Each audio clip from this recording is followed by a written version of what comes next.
Hi everyone, welcome to another live broadcast here on my channel. I know the last video I did was a live broadcast, but I haven't had time to actually sit down and edited videos, so I apologize for that. I actually wanted to have a bunch of reviews going up at the beginning of September, but I ended up getting really busy launching my comic, and I also started a new job, and then I was sick. So again, I apologize for that, and I'm aiming for a lot of new full album reviews to be up after Phantom comes out. So that is coming out in a week from today, right? Yes, I think. So I think last time we talked, there was a little bit of an update with the new Hanatabo Kimi video. So if you haven't seen my reaction to that, it's linked down below, and then the full live show is up on my channel, of course. So I have just been completely distracted 100% of the time because of all the UTADA news coming out over the past week or so. I cannot get a break. I'm constantly on Twitter, retweeting and cross-posting to Tumblr. And all of my links are down below, of course, so you can check out those if you haven't already. So yeah, so the last thing we talked about was the Hanataba video. So that full video is out now, of course. So what kind of came out after that? Well, we found out that UTADA would be doing some live shows. I can't remember if that was out last time I did a live stream, but yeah, so she's done a couple of live performances on Japanese TV. So on the first show, she performed Hanatabo Kimi, and I think we were all kind of waiting to see what we were all kind of waiting to see what her voice would be like. I have to stop looking at the chat because you guys are distracting me so much. So what came after? What was I even talking about? You guys are ruining this. I'm just kidding. So we found out she would be performing live on NHK. Waiting to find out what her live singing voice would be like. I know I was really curious to hear it, and I was really hopeful for it. And one of the reasons why she went on hiatus back in 2010 or 2011 was because she had sustained vocal damage from the UTADA United tour and had been struggling through that throughout the Heart Station era, and then This Is the One era, and it's a bit evident on the Wildlife live tour. So I was really hoping she had taken care of her voice and sort of repaired it, and it seems like she actually has. So when I first heard the first little teaser clip of the Hanataba performance, I had to listen to it like a few times because it was the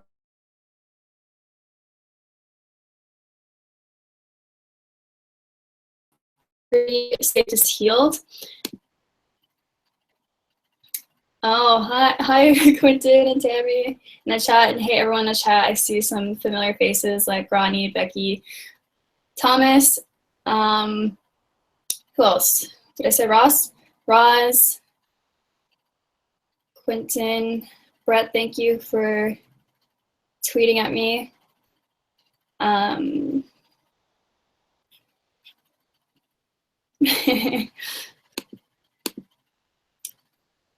Yeah, so I really think her voice has made a full recovery. Hey, Charlie. It sounds really healthy. It sounds robust. She hasn't done really that many vocal acrobatic things, but she doesn't really ever do that when she's on TV shows. So she also performed Hanataba Michi, which we'll get to in a minute, and Tomodachi. And she will also be performing Manatsu no Toriyame, but that hasn't been aired yet. So I'm getting a little bit ahead of myself, but before those aired, a brand new song and brand new music video dropped from UTADA and Shina Ringo. And the name of the song is Nijikan dake no vacance. That's like the kind of Japanese inflection. So the title of it is just 2 hours of vacation, but using the French word for vacation, vacance. So I'm not 100% sure why she has chosen to use the French in the Japanese pronunciation, if that makes sense, but it kind of ties into the French title of the album, so that's kind of cool. So again, it was kind of a surprise release. She's not really giving us any like release dates for the singles or anything like that. Like, we didn't know Nijikan would become a single. See you, Quentin. Thank you for coming out. Have a good night. So if you guys haven't heard the song or watched the video, you really need to check it out. I think it's been out for like a week now. I think a lot of people were surprised by the tone of the song because we had heard only Hanatabo Kimi ni Manatsu no Toriyame and of course Sakura Nagashi before then, and those are all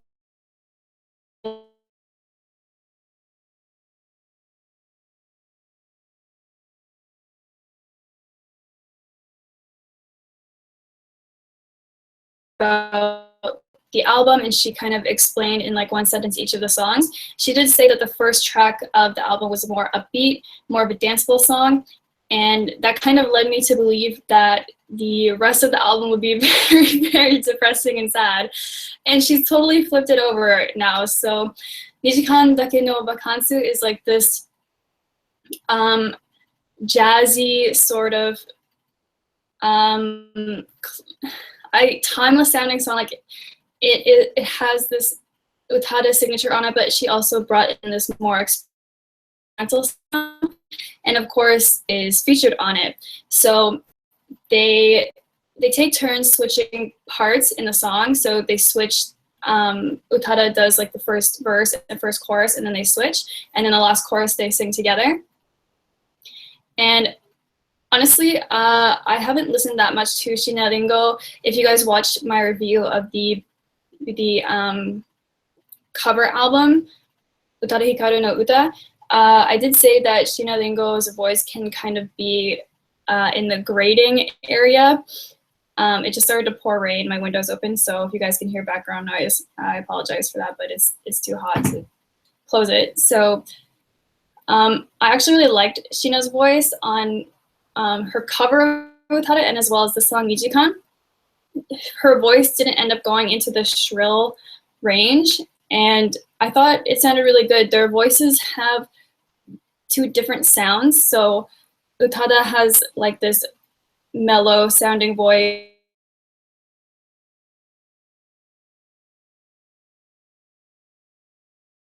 and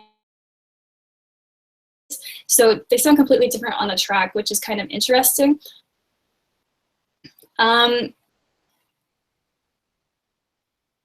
Jeromero Musica in the chat is asking, where can we watch that music video? It's up on Vimeo, not video, it's up on Vimeo.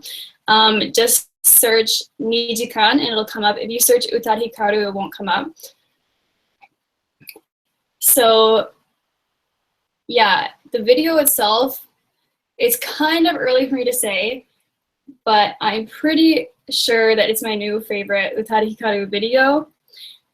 And it makes me kind of sad because there's no Blu-ray version of the album coming out. I think we've talked about that before, about how albums are just the CD album version only. She doesn't have all of the extra versions that like Namie and Kodakumi put out with like the DVD or Blu-ray. That there is a Blu-ray version that it will be up on the international iTunes stores, so we can at least download it and have it to put it on our devices and support her at the same time.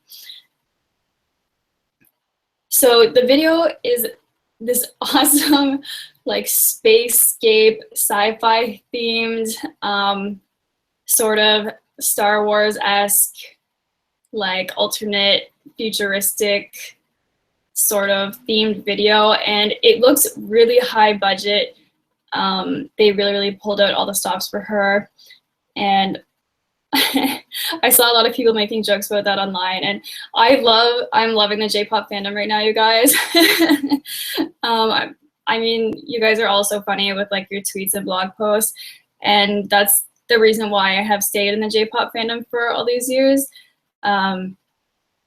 So yeah, the video is so amazing. I absolutely love the final shot, I think. Brett, yeah, they're space girlfriends. So they are sitting like on a sofa together. So beautifully shot. I believe it was directed by Shiina Ringo's husband. Thomas is saying in the chat it's number 11 on the download charts. Oh, well, I feel like her other songs are getting overshadowed by her theme tie-in songs. Like Hanataba is still really high in the charts, and when the video for that came out, it shot up again. So that, I feel like that song is the most popular because it's the theme song for Toto Nechan. So yeah, you guys might remember that a couple of weeks ago, I posted a video called Reaction to the Phantom track list or something like that. But yeah, so when the track list first came out, we didn't see who was featured on the album. The artists were not listed on the track list at that time. And there's a song on the album called Ore no Kanojo, or My Girlfriend. Some people have translated it as My Gal. And I was like, I wonder if that is a like bisexual theme song, if that is about a woman that UTADA HIKARU was rumored to be with a few years ago. And I said I thought it was Shiina Ringo. At that time, keep in mind, I didn't know about this song and tie-in with Shiina Ringo and the video with them. And if you guys have seen the video, you know why this is an insane coincidence. On top of all that, Shiina Ringo was never rumored to be with UTADA HIKARU. I have no idea where I pulled that from. I was searching the internet for hours, scouring it, trying to find where I found this rumor from, and I just made it up apparently. But I've thought that for a long time. It's not just like at the time I was making that video, I came up with that she was with Shiina Ringo. I thought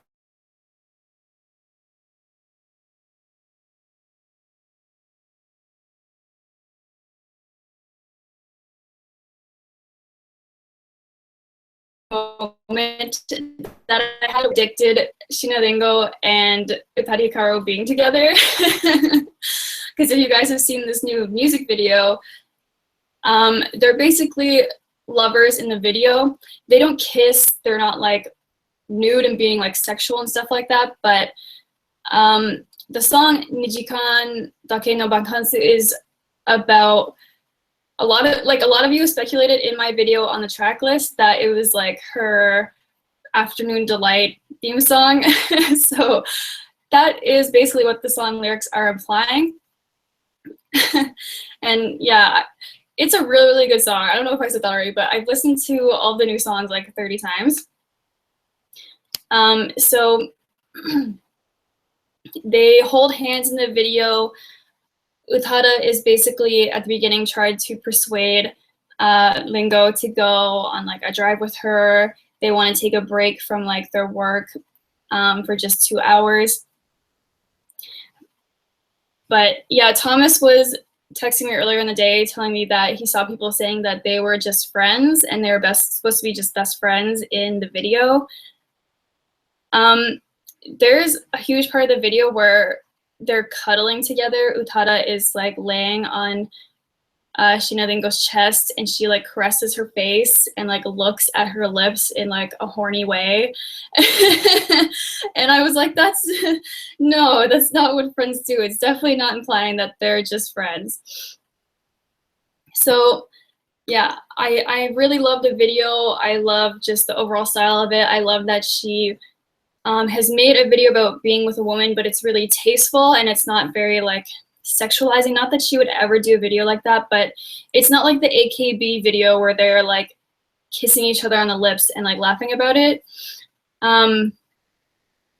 So yeah, I really love the song. It's not about her mom like we were expecting. I think it was random. Jay tweeted today that we were us all fans, and Tammy, you do not do that. Do not fuck with me.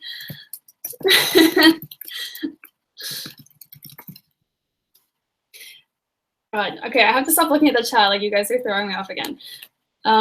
So he tweeted that all of us fans were expecting that the album would be like sad ballads about her mother, and Nijikan Dake is not about that at all, and it's an amazing song. I think all the songs are amazing, but I don't know, I was really blown away by the sound of the song and the video, and I'm just so impressed.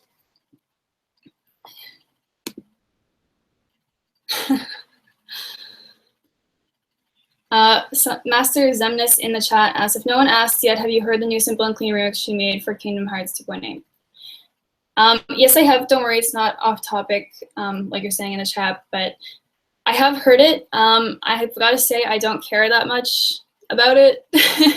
Like, I'm excited for 2.8. I'm gonna play the game, but I've never cared that much for that many remixes. I think it's a cool take on the song. It's got like a more upbeat, tropical vibe, I guess.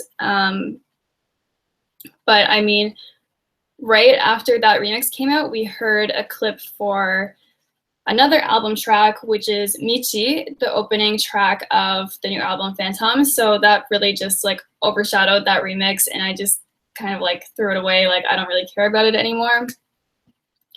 And if you guys follow me on Tumblr or Twitter, I was kind of getting irritated because there's so much UTADA HIKARU news coming out that we've been waiting for so many years, and there's still a lot of fans who are talking about like Simple and Clean. They're talking about Kingdom Hearts. What? Charlie saying in the chat, of all the songs released so far, Michi is my least fave. What the hell is wrong with you? My God. I'm just kidding, but why is that? Tammy, you're going to bed now. Thanks for coming out. See you later. So, oh, okay. I never finished my rant about who UTADA HIKARU was with.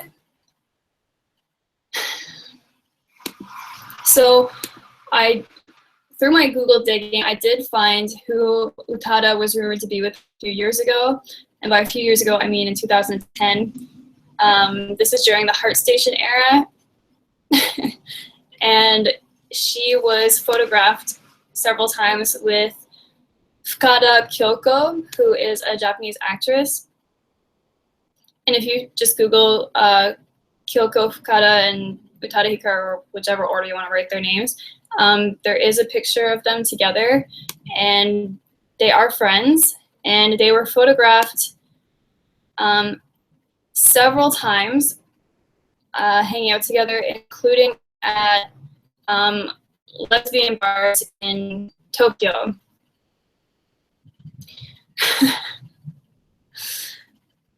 Yeah, so you guys are not talking about tomodachi in the chat. I will get to that. So Michi is the song she said is the danceable track on the album.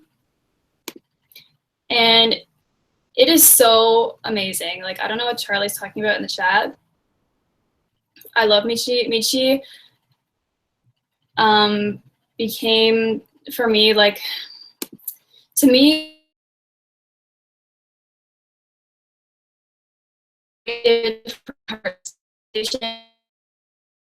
her new songwriting ability that she had achieved on the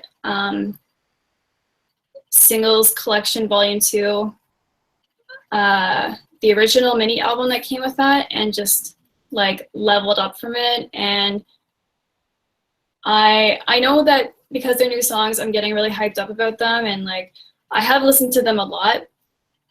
I should wait until the actual album comes out and listen to that and kind of look at it from her whole discography at that point. But I feel like her songwriting right now is just getting better and better, and this album apparently is the first one that she's completely produced herself. So she always composes her own songs, but the production is done by other people. So there's some debate over that. I've seen people sort of going back and forth over what production means and what she has actually produced and has not. But apparently she has produced this entire album herself. And that's amazing to me, the sort of new instruments that she's brought on into these tracks that we've heard so far, and the very like classic timeless feel and her own like style that she keeps developing more and more. Like, it's really hard to explain to me. When I hear it, it sounds very distinct to me, like her own signature way of writing songs and performing is really evident to me on the new songs. And it's also improved since, say, Heart Station, Ultra Blue. I'm not really including like this is the one on that because those songs are so different from what I consider to be her style. But I do really like that album. And there is a full review of that album up on my channel if you want to check that out. So yeah, Michi, we heard a little snippet of it, I think, and then the whole track came out because in Japan, and I'm not sure what other countries, I'm not sure if it's in European countries, but I know in some Asian countries, if you pre-order Phantom on the iTunes store, you get Michi, I think, right away. Is it Michi? And yeah. I'm pretty sure it's Michi, not Nijikan. Anyway, I'm pretty sure it's Michi because then we heard the whole song in full. And Michi became like the next single, so it started airing on the radio. So you get that when you pre-order the album, you get the full song. Charlie's saying in the chat, one of the things that sticks out to me in her writing this time is the complexity of the lyrics and the phrasing. Yeah, I think that was something we talked about when you were telling me that you went to karaoke after the first couple songs came out. Was the phrasing in Manatsu no Toriame is like insane. Like the way that she has kind of bent the words to fit the rhythm. Yeah, it gets really complex. And if you speak Japanese, not natural the way that she's kind of formed the phrasing. Like the way you would speak Japanese is different than how it's usually sung. In Japanese, there's a lot of kind of skipping of vowels, and there's a lot of emphasis like the end of sentences, but in songs it's very like drawn out, and you can use the vowels to match the this is really like hard to explain if you don't speak Japanese, but you can use the vowels to match the beats of the song, where in speech you would maybe slur those vowels and they wouldn't be as pronounced. And in some cases, they omit the vowel entirely. Okay, so Michi is one of her signature deceptively dark songs, and it's like an upbeat sounding song, but when you actually listen to the lyrics, it is her like trademark style of being really bittersweet. The opening lyrics are about like looking out over the black waves, and she feels so lonely, and we're pretty sure it's about her mother. I don't think she has said outright like what songs are about her mother and which are not. But there's a lyric where she says, "You were there at the beginning." Obviously, your mom is there at the beginning of your life.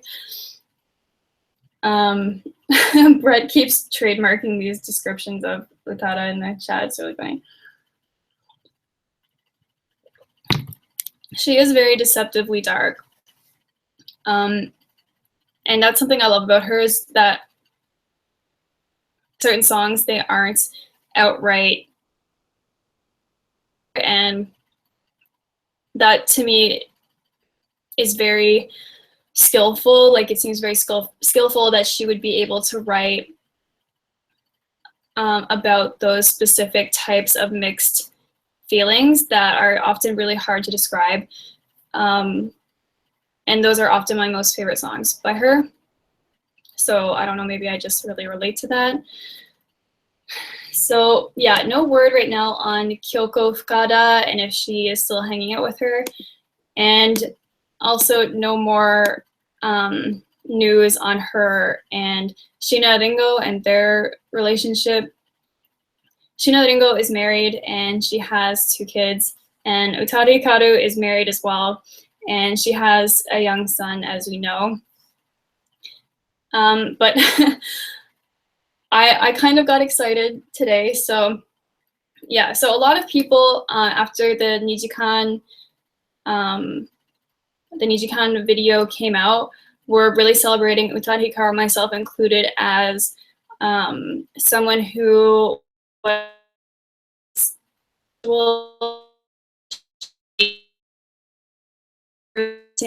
in Japan who are very underrepresented, they're very misrepresented. Not that they're always properly represented here in the West either, but I myself included was jumping on the bandwagon, calling her like a gay icon, like she's so gay, her video is so gay. Whoa, Charlie. UTADA wasn't wearing a ring on songs yesterday, and I freaked out a little bit until I realized it's not all that uncommon with Japanese women to take it off. Oh. I didn't even notice that, so that's very astute of you. So Charlie's saying that she wasn't wearing her wedding ring on the live broadcast last night. It actually wasn't live, it was pre-recorded, but I mean, she was performing. You guys know what I mean. Yeah, we don't know. So UTADA, like, she hasn't been talking about her personal life at all in the few interviews she's done.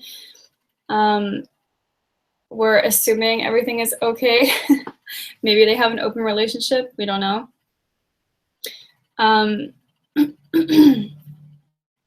So what was I saying after that? Yeah, so what happened today? Oh, Beehive, nice to see you. She's bi-curious. For a long time that UTADA Hikaru was bisexual. We know that she was with boys like early on in life, and that she got married to a man, Kazuaki Kirya, when she was quite young. I think she was like 19 when they got married. If we see Ringo getting a flight to Italy, we know it's open. She's actually not in Italy, she lives in London.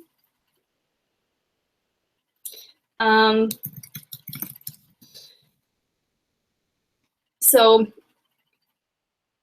yeah, from what I heard, Shina Ringo recorded her parts of their song together in Japan, and UTADA recorded her parts of the song in London. And then they didn't actually meet until they were recording the video. But you know what I mean, like with the song. So yes, I mean, it's natural to exaggerate. I'm also doing it. So she's in a marriage with a man. It's her second marriage. And it's a little bit much that we're calling her a gay icon, but she always has kind of been a little more people are gay culture. It's because she is American. You guys might know that her Big Bear Kuma. She said a long time ago that he is gay.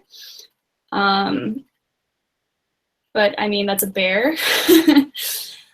And then you guys remember the lyric on, is it On and On? You know, honeys, if you're gay, burn it up like a gay parade. I know that's a really good rendition. I'm trying to think of other like pro-gay lyrics she's had. But today we saw something that kind of like stole the show. It took the cake. It broke the internet. I've been on Twitter like since the moment I opened my eyes this morning.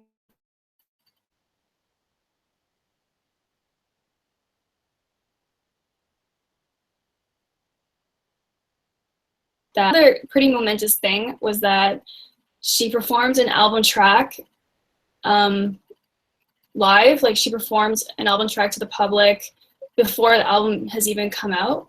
And we think that is a first for her. Like uBlog was tweeting that they don't recall any other site. Okay, I just read Thomas's comment. He said Japanese news sites aren't talking about it yet, though, sadly. Yeah, so some English J-pop outlets have jumped on it and like a lot of blogs and stuff like that, but it is common for, I guess, Japanese people and Japanese media to just act like gay people or bisexual people just don't exist. So that's sad. I mean, it is still recent. So we can wait and see, I guess. Brett says the biggest star of Japanese pop is bisexuals. This is a massive thing for LGBT Japanese with visibility. Again, she hasn't said that she is bisexual, so we're jumping ahead so much. So last night, Japan time, or this morning, Eastern time, she performed this album track, like I was saying. And it was Tomodachi, which translates to friend. And also, I should say, after Nijikan dake no vacance came out, we found out the other featured artists on Phantom. So, hi, Galactic Nova.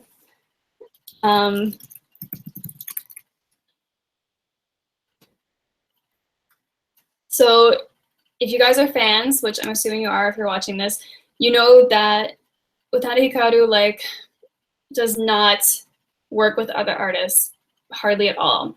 So she's worked with a couple other producers and musicians on her tracks. Like she worked with Timbaland on Exodus, some other duo that I forget their name. Their name is like Star Trip or something like that on This Is the One. And then she worked with Yamada Masashi on One Night Magic, which is an album track on Ultra Blue.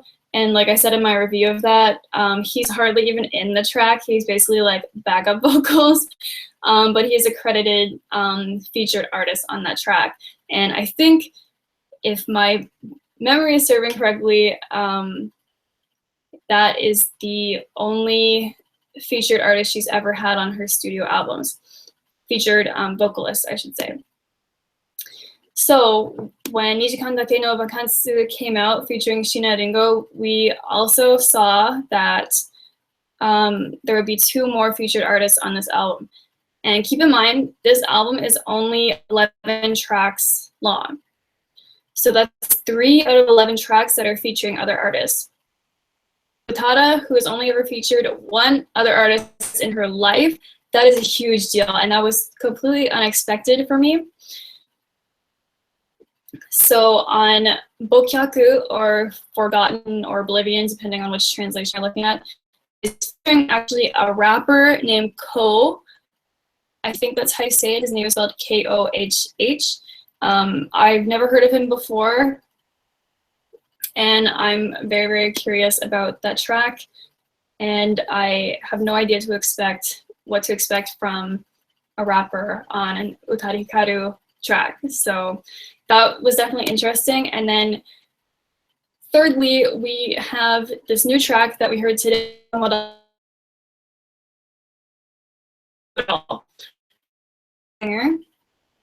and he performed live with UTADA HIKARU on the song's special. So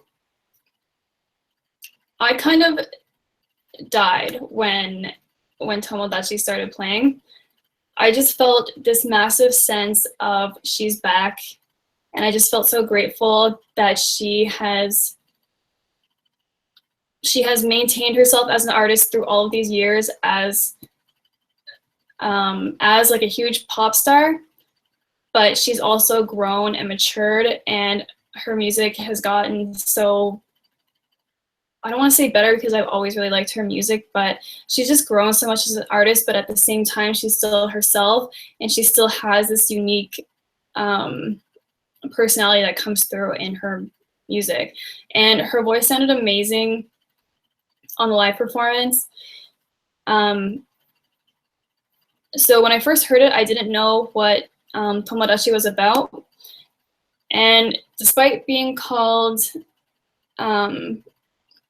friend, the the song is actually about not being able to be friends with someone because you are like romantically attracted to them, but they aren't to you or to whoever is singing the song, whoever the perspective is.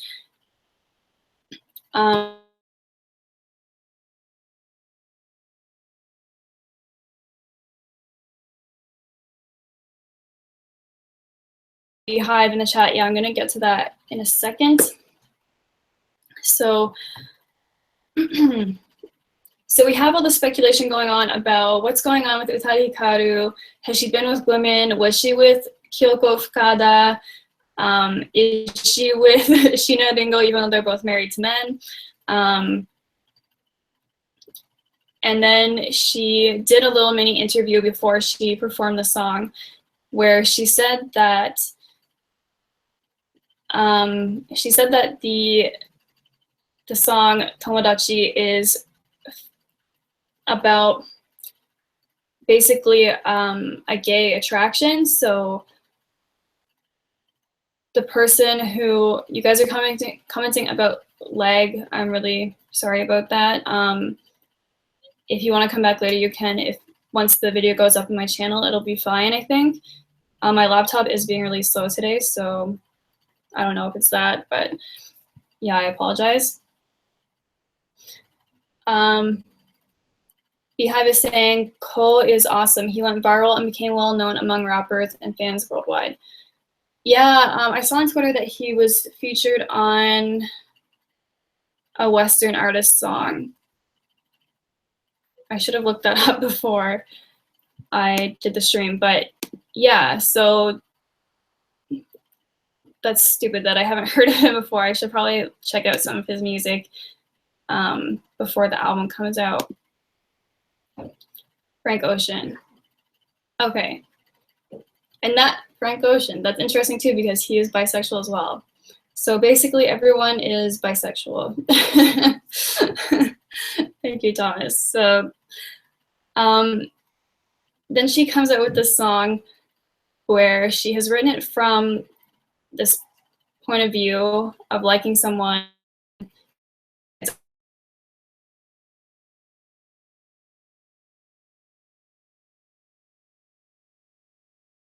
pronouns throughout the whole gender specific ones, and there's no mention of like basically the gender of the subject and the perspective in the song. But UTADA herself has said that it is about a same-sex attraction. So again, that's a really huge deal for the biggest music in Japan to say that on TV, and it was aired. So yeah, I don't know. I'm really impressed with her. So moving on from that, I mean, the live, okay, I'll just cover the live performance really quick. I was totally blown out of the water by that song, just in the live performance. The instrumentation was just like delicious. It's kind of in a similar vein as Nijikan. It's like jazzy. It starts off with this very hard bass or percussion. I couldn't tell in the audio. But just the way that she started the intro of that song and like layered in the instruments after that was amazing. And I was really impressed with the male vocalist voice as well. Nariaki, he harmonized with her beautifully. So it is featuring him, but the difference between Nijikan and this song, Tomodachi, is that they're not singing to each other like in Nijikan. Nariaki is basically there to harmonize with UTADA Hikaru. So she is singing the whole song, and he's harmonizing with her, and they harmonize beautifully.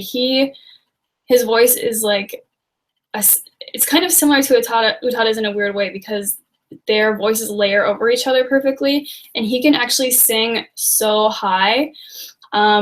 I have posted the full live performance on my Facebook, so if you guys aren't following me on like Tumblr and Twitter, then it's over there as well. Definitely check it out. I've been listening to it on loop all day.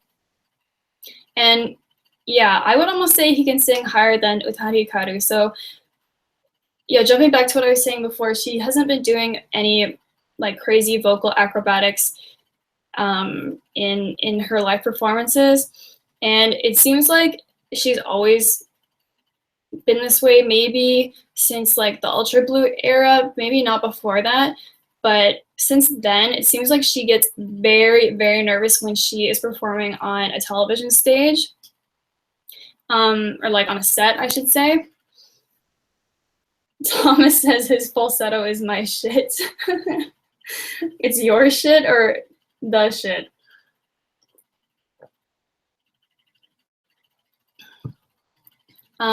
Excuse me. Yeah, so what the hell was I saying? You guys keep distracting me. So yeah, his harmony is really nice. He sings really high. Yeah, so she gets very nervous when she's on TV, I think. I just get that sense from her that she is very conscious of the way she's performing. And she did get some bad reviews or kind of like critiques and comments after her Heart Station era TV appearances, because some of the vocal performances she did were not good. And like I was saying, she had vocal damage, and it was quite obvious in some cases, and a lot of times if she started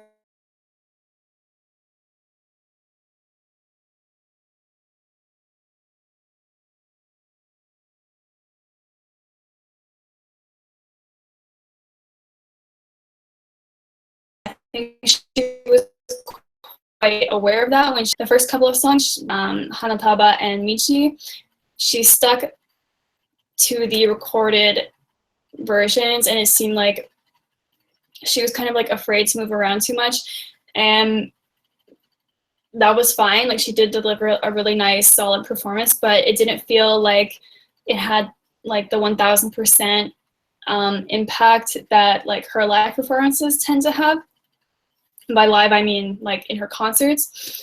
If you watch the UTADA United concert, then you will see that she kind of like goes all out with that one. She's not afraid to kind of like throw her voice around. She's really expressing herself on stage.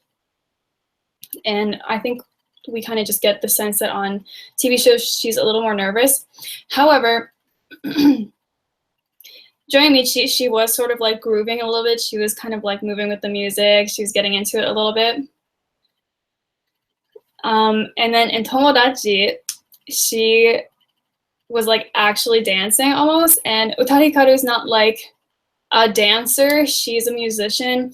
I don't think she can actually really dance, and like people have kind of like made fun of her of like awkward, like weird dances. like in the automatic video. But she never ever does like rehearsed choreography like say Namie does or Kodokumi. She's not known for those types of performances, but I loved watching her perform Tomodachi, and how much she got into the song. It was a beautiful performance. The song itself is amazing. Honestly, I can't pick at this point which song I like the most out of the new album tracks we heard. So the new ones we have heard are Nijikan, Tomodachi, and Michi. And I really, really love all three of them. In fact, I've loved them so much that I'm not mad anymore about how the album is only 11 tracks long. Like, I feel like really satisfied with those songs.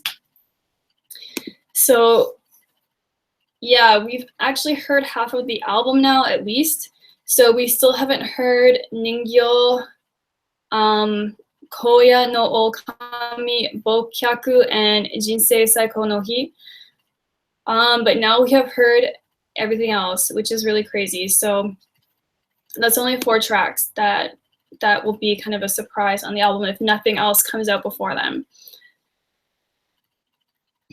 Yeah, Brett says 11 songs are good, better than 20 fillers. That's true. Beehive says, what do you think about her outfit? Okay, I hated her outfits. I hated all of the outfits she was wearing for those live performances. I mean, the one she was wearing during Michi was kind of okay. Like, it was just like a basic, like, sleeveless dress that has shape. She always, seriously, always wears like weird outfits. I don't understand her fashion sense. I'm really not trying to hate be me. Like, you guys know I love her and I'm obsessed with her. But like, why on her TV performances she seriously is always wearing the most random, like, fucking weird shit. Like, do you guys remember during the Ultra Blue era, she just wore like sweaters and like weird, like, ugly t-shirts? I feel bad. Like, I also appreciate that she's not like super glamorous wearing like a costume, wearing like tons of makeup with like the long eyelashes and like hair extensions and all that. But yeah, so Brad says, I miss the iconic United and Wildlife looks. I like her live tour looks. Thomas, the Wildlife outfits were terrible. Are you nuts? The Wildlife costumes are my favorite. How can you say this? The puffy dress, like, it's so beautiful how the light reflects off of it.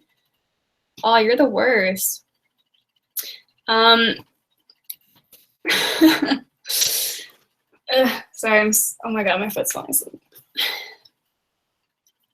Okay, so the first outfit she's wearing during Hanataba, she's wearing like a white freaking like dress that looks like a 1920s like nurse on the battlefield outfit, but without the cap. And I don't get it. I mean, it's fine, but it's just kind of whatever. And then the dress for Michi, again, I was kind of whatever about. She's wearing kind of nice shoes. Her legs looked really nice. Charlie says, honestly, she could dress like a decapitated rooster. I don't know where you got that reference from, and I wouldn't care as long as she's got that voice. That's so true. Like, I'm her biggest fan ever, and I think she dresses like shit on her TV appearances, so I don't know. Her hair looked amazing. Like, did you guys see like the light reflecting off her hair? It's so shiny. I don't know what she puts in that, but like, my god. And then the outfit for the Tomodachi performance, I was like, what the hell is that? It looked like some random costume that like a dance mom made. And it's just so weird. It's like kind of this hot pink color with these scalloped edges. No, it's not a wig, it's her real hair. you can usually tell when someone's wearing a wig because it's a little like higher than their actual head. Yeah, no, I'm pretty sure that's her actual hair. So yeah, this outfit for Tomodachi had like these weird scalloped edges with like vinyl orange plastic looking stuff on there. And then her sleeves, at first I was like, the tag is still on her shirt, but it's like this white fabric with a long tail hanging off the cuff of the sleeve. And it just is like beyond me why that's even an outfit.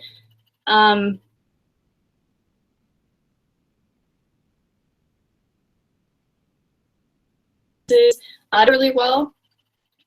Again, I'm sorry like for talking about her appearances so much, but I mean, I guess I am interested in it, but it's not like the most important thing to me. Charlie says it reminds me of like a futuristic air stewardess outfit. It's flight attendant now, but yeah, I guess I can kind of see that. Momo Cat Love has just joined. Hello. But yeah, I don't know. I would have really liked that outfit if it just had toned down on the weirdness. Like if you guys have seen her recent photo shoots and even like her photo shoot for Sakura Nagashi, she's just wearing like a nice jacket, and I don't understand why on her live show she has to wear these like random like color block outfits.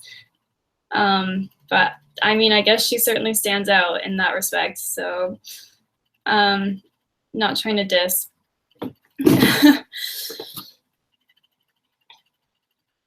So, okay, we're almost an hour in. Thomas says, what did I miss? Thomas, you have to go back and watch later. So, we're almost an hour in, and we are now getting to the whole basic point of why I wanted to make this whole live show.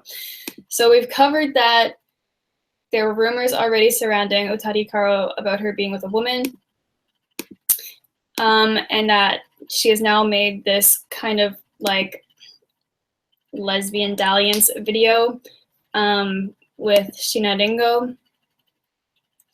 And she has a song coming up on Phantom that we haven't heard yet called My Girlfriend. So after she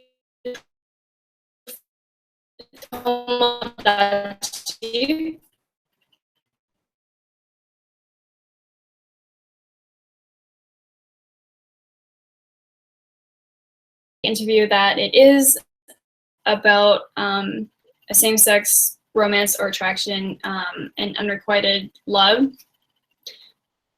Someone on Twitter, I'm not going to say who, they had asked her, you know, what do they think, what does UTADA think of straight people writing about a gay relationship? And it's kind of bad because it is a stereotype that that gay people fall for like their friend who isn't gay. And UTADA famously or infamously has replied, "What makes you think I'm straight?" Verbatim, that is what she said. So the internet exploded. All of the fans went nuts, including myself. So I actually didn't really suspect that she was bisexual or bi-curious or pansexual or whatever label you want to talk about. I always just assumed that she was like pretty much 100% straight. There's, you know, like theories and studies and whatever there that are about like the sexuality scale and how like most women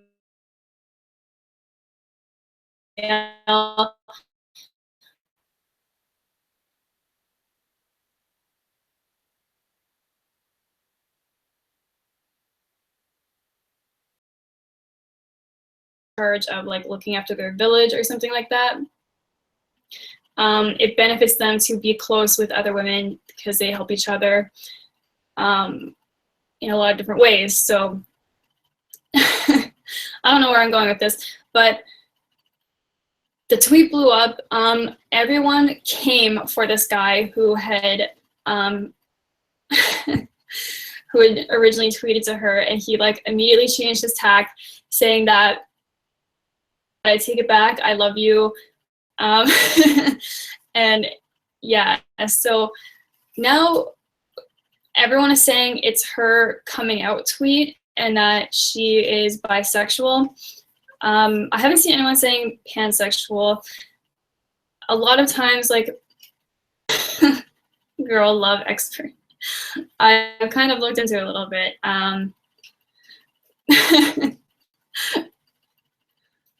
Thomas says, this is the most iconic tweet from her since the glass door. Yeah, if you guys remember that she tweeted a while ago, like probably years ago, about how she walked into a glass door, which, like, hasn't everyone done that? I've done that too. I did that at my old workplace when I've been working there for like a long time. Like, I walked into a glass wall because I couldn't see where the door was. So, okay, what was I saying? Yeah, everyone's like, she's so iconic, she's like coming out. She hasn't actually come out. That is giving her a little bit too much credit. And I know I'm a fucking hypocrite for saying that, because I too jumped on that shit and I was like, she's bisexual, she's a gay icon, she's coming out.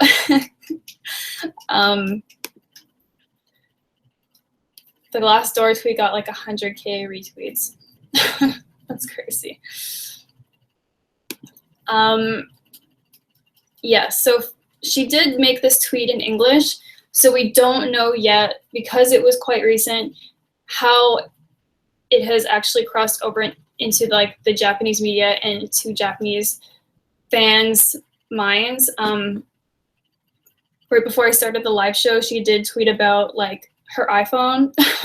So I don't think she's really acknowledging what she said earlier or what she implied.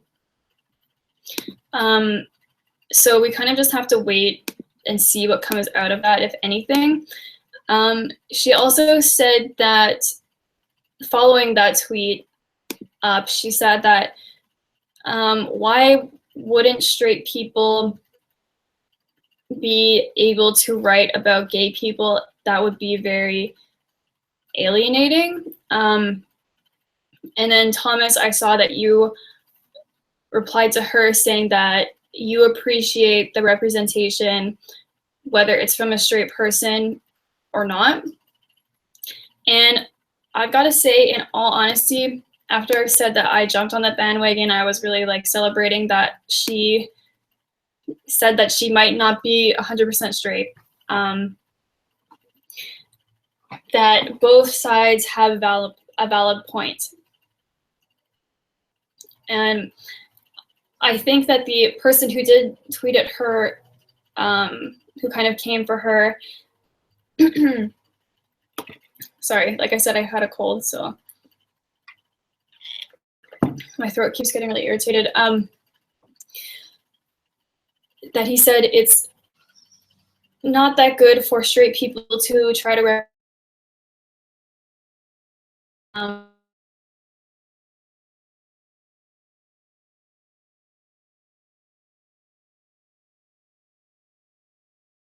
yes, it can be extremely homophobic, appropriating like all the SJW terms, insulting, inaccurate when gay people are written or represented by straight people.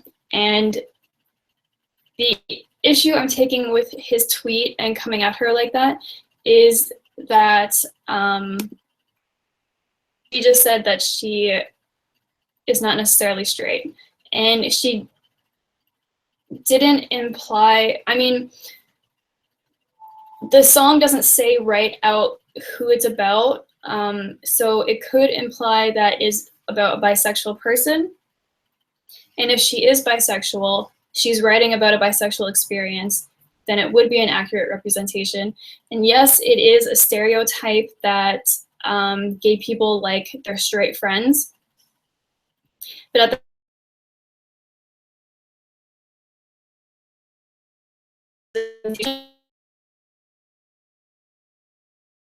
to all of us.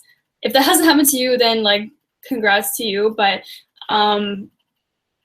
that's not something that's necessarily just part of the gay or bisexual experience. That is something that happens to people of every orientation, to like asexual, like biromantic people, to completely 1000% straight people. And you can't help who you end up liking. And to me, that is kind of inherent to being gay and accepting being gay. And there's really nothing wrong with ending up liking someone who just happens to not like you in the same way, or they also can't they can't like you because of their own orientation. Yeah, 1000% straight is hella straight. Like, I know you guys all know that, like 1000% straight person who is like,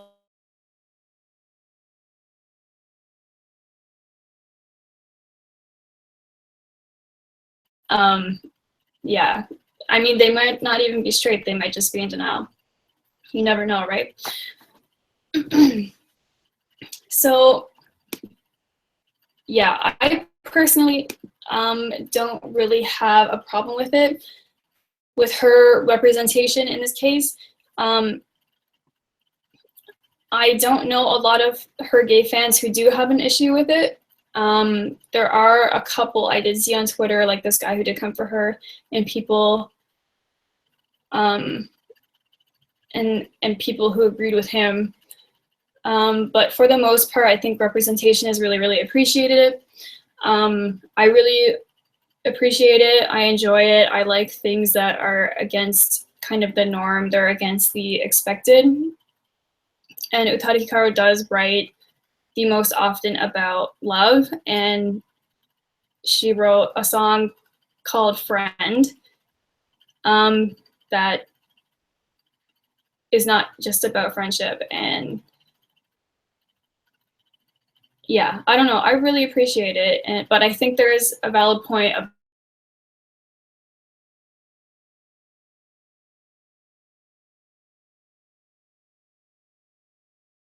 the most represented people is you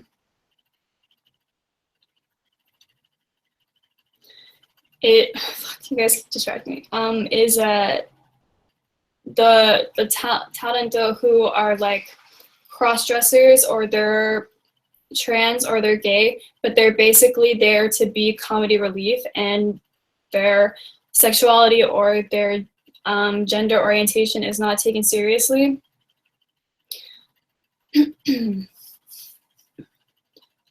Thomas says, why are people getting angry at all? There are tons of rappers that have anti-LGBT lyrics and nobody's complaining about them. I mean, some people do complain about them. It's just in this case because I think people were assuming that Hikaru was straight, like pretty much completely straight. And so she has written a song before from other people, from other people's perspectives. Like she wrote Hotel Lobby from the perspective of a sex worker, and obviously she's not a sex worker. So it's possible that she wrote the song Tomodachi from the perspective of a gay person, and she's obviously not gay, she's with a man, but she has implied that she is bisexual. So if she is bisexual, then I think that people shouldn't really have a problem with accepting the narrative in that song.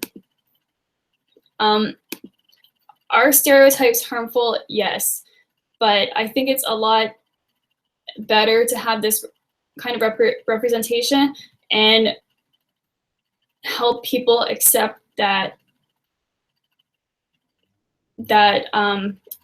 gay love is just as normal as straight love.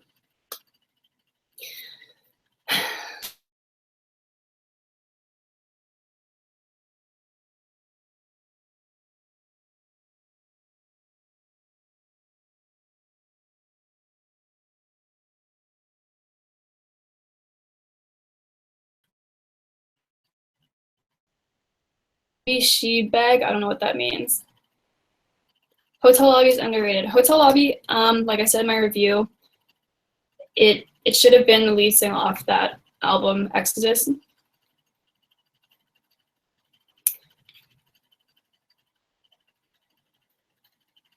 So you guys seem to have a general consensus that UTADA HIKARU is bisexual. Some people have been claiming that they thought this whole time that they thought that she was bisexual. On Random J-pop, he wrote about when Kyoko Fukada and UTADA were photographed together. And he talks about how he thinks the Heart Station art really implied the most that she is a lesbian. And of course, if now she did come out as a lesbian, I would 100% support her, of course. Brett, you said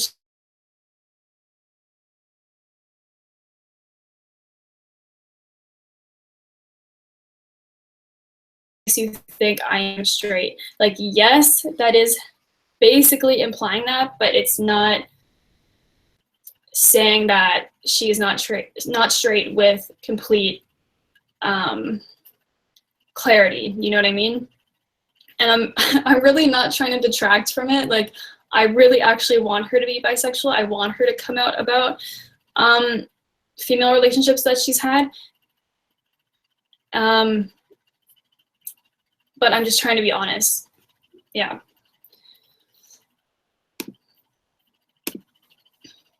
Okay, I'm getting a bunch of notifications on Twitter.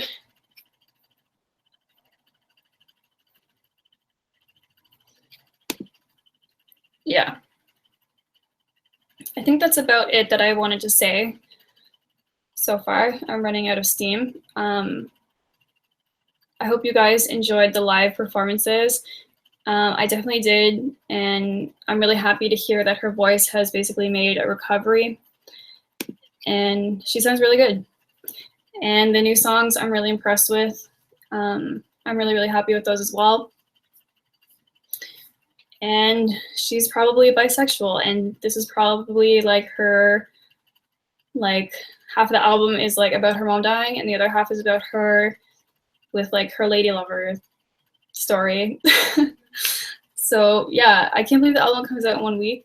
That unboxing of that album will probably be my next video. So I did get expedited shipping on that, of course, because I couldn't not. Oh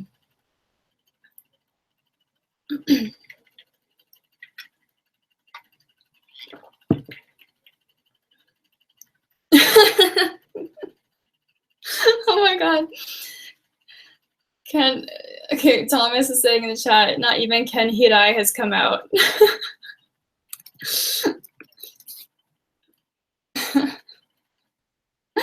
That's hilarious. Yeah. I mean, there's quite a few people that I suspected are gay in like Japanese and Korean media, and they don't come out.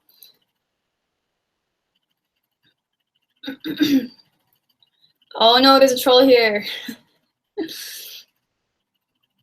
Like I've thought, if you guys know FX, the K-pop group, there's a girl named Amber who, hi Andy, thank you for coming.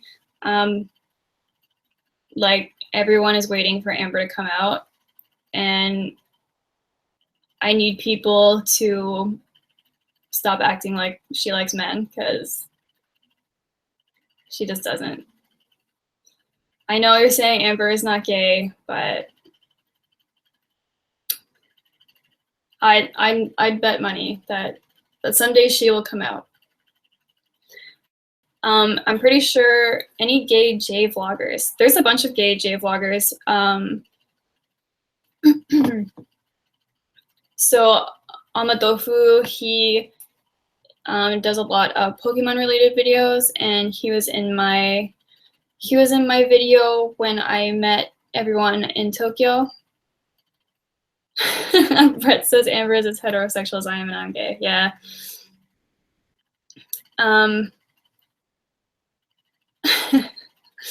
So Amadofu, he is gay, and he's talked a bit about his experience living in Japan.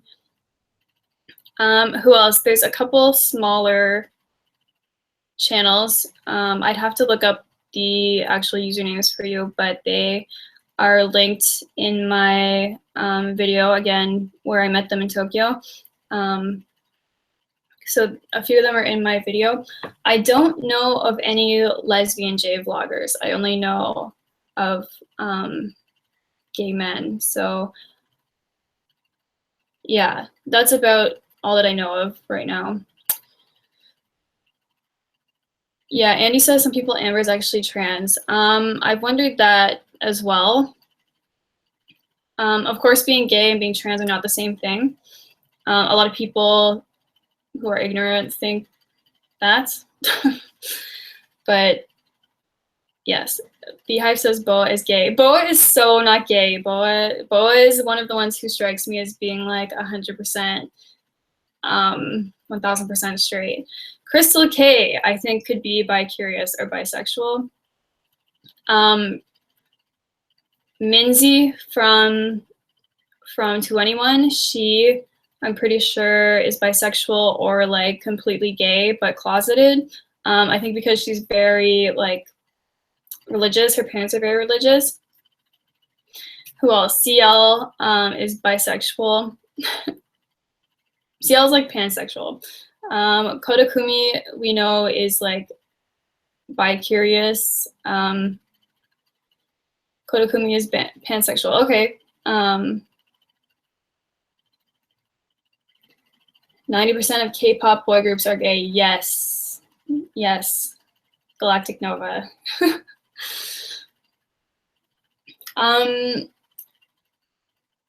Who else? Mika Nakashima. I think she's married to a man now, but I'm pretty sure she's bisexual. Namie, I wouldn't actually put in the like 1000% straight category. I would say she's probably like a little bit bi-curious. Like she's probably never been with a lady, but she seems like she has like some respect and like love for like the female form, if you know what I mean. Jasmine, another one of my favorite artists, I think is a really straight person. And he says Kodakumi and Fergie are secretly together. I don't think so. That would be a really weird couple. Because like Kodakumi can't speak English.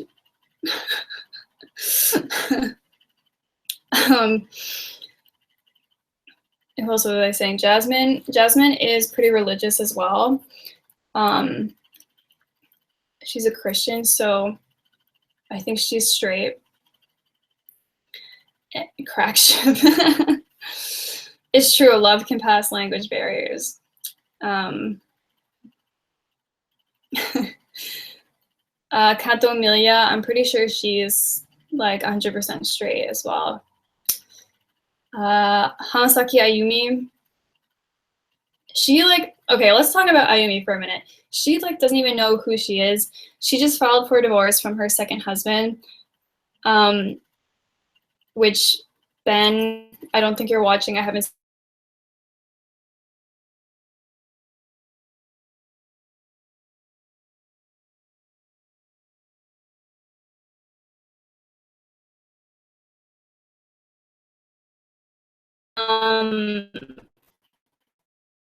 And I was like, no, that was.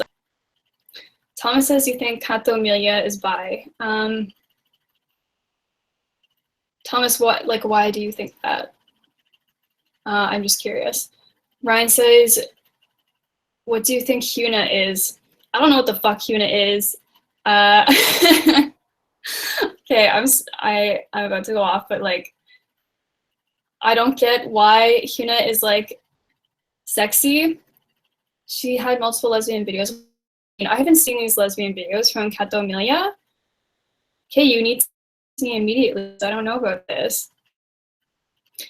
Hyuna, like, I don't get why she is such a sex symbol. Like, when I look at her, I don't really think she's very, like, sexy. I don't know if it's because I'm just, like, too old to be duped by that type of thing. I think her voice is pretty bad. I'm gonna see if I got any downvotes yet. Yeah, I don't know. I think it's cool that she acts like a freak, like in her live performances and in her videos in Asia, which like a lot of people stereotype as being very conservative.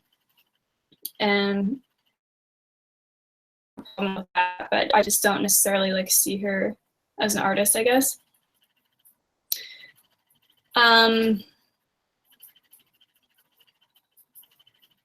She's sexy in J Park's MV, you know. I haven't seen that. So Hyuna, I would say she's straight.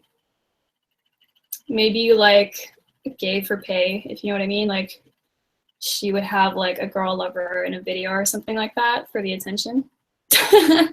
I'm gonna stay silent. That is just my opinion, okay? Like I don't care if you have a different opinion, that's fine.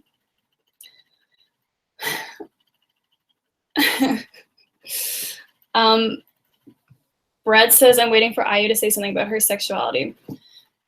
Yeah, like, okay, I'll go back to that. IU doesn't know what she is. If you guys watch Stephen Brown, he did a video the other day about IU's divorce. And he read her message where she told the fans that she was getting divorced. And honestly, I was laughing because it really straight up seemed like she did not give a fuck that she was getting divorced. And as we know, IU was in a long-term relationship with a Japanese man.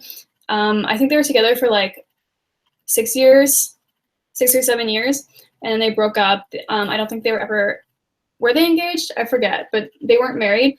Not that like, you know, it's 2016, marriage doesn't really matter that much, I guess, when you're like already in a long-term relationship, but then she got married to Manuel, after Thomas says I was a fag hag for sure. Yes, she is. If you guys don't know what a fag hag is, that is a woman who hangs around with a lot of gay men. Yeah, so she married Manuel, I think after they were together for like 6 months or something like that. Oh my god, IU saying IU is bi. She came out through Boys and Girls back during Love Appears era. Did she? I don't think I've read the lyric translation for Boys and Girls. But yeah, IU could be bisexual just because she seems very confused. And so like I was telling Steven in a comment on his video about that, was that my personal theory is that she was really like hurt or traumatized by the breakup after her long-term relationship, and that's why she has kind of like latched on to these husbands. So she got married and divorced quite quickly to these last two guys. She seems very confused. She does. Like, why would you be in a relationship for so long and not get married, and then like meet some foreign guy and get married and then divorce, and then meet another one and get married and divorced?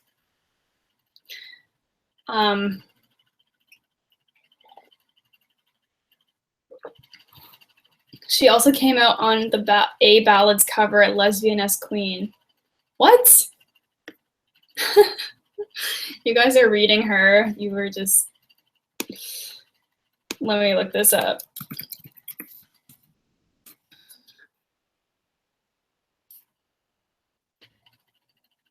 Oh, okay. I couldn't remember what that one looked like. Yeah, okay, that doesn't count. I don't think that counts because she's with herself. So I don't think that counts as being like lesbian or bisexual if you're with like your clone. Yeah, I'm not gonna go into that, but to me that doesn't count. Okay, so you guys are asking about Shota Shimizu. I actually forget what he looks like. Another one is Daiichi Miura. I always thought he was gay. Gat, another one I'm pretty sure is like 99% gay. And he doesn't come out. Shota, yeah, I can see him being gay or bisexual. Men are a lot less likely to come out as bisexual than women, though. Confirmed narcissist bag hate queen. Is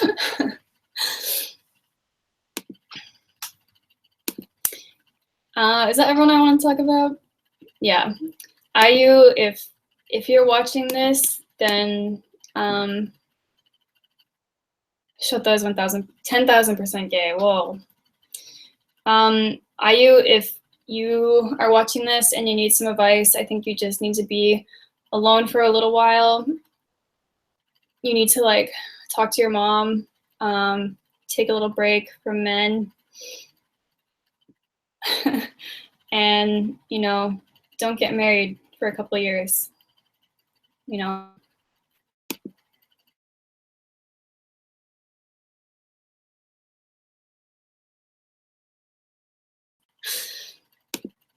Yeah, so that's pretty much everything.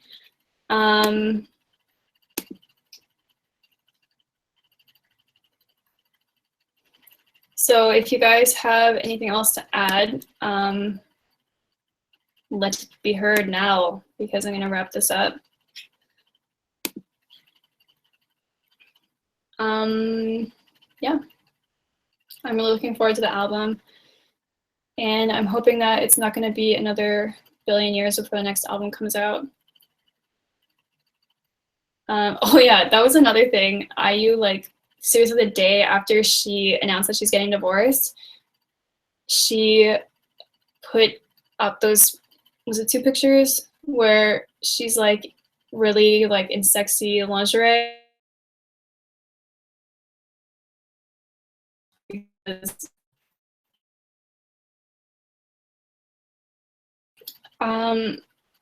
Hikaru's next album coming out in 2043. No, that's insane. I'll probably be dead by then. 2089. No.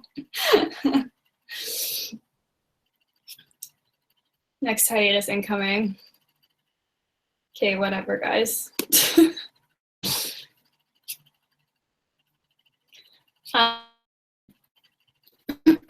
God, sorry. Okay, you guys are so crazy in the chat.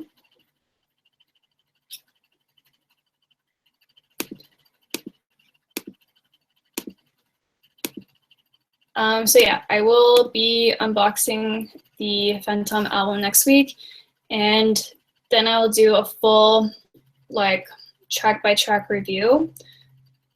I'm not sure how long it will take me to actually do that review.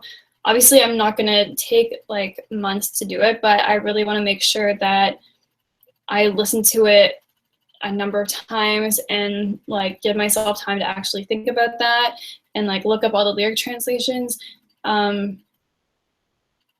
Like, I don't want to listen to it one time and make my track by track review. Like, I could make like a first impression review. But also, Quentin and I have talked about doing a live show together. We haven't done one in a while. where we talk about the like the album and her comeback. So we haven't actually planned the day for that yet, but I'm sure we can once the album comes out. So yeah, my voice is dying now, so I'm gonna get out of here. And yeah, thank you guys so much for coming out. Sorry, not sorry for the clickbait title, and I will see you guys next week.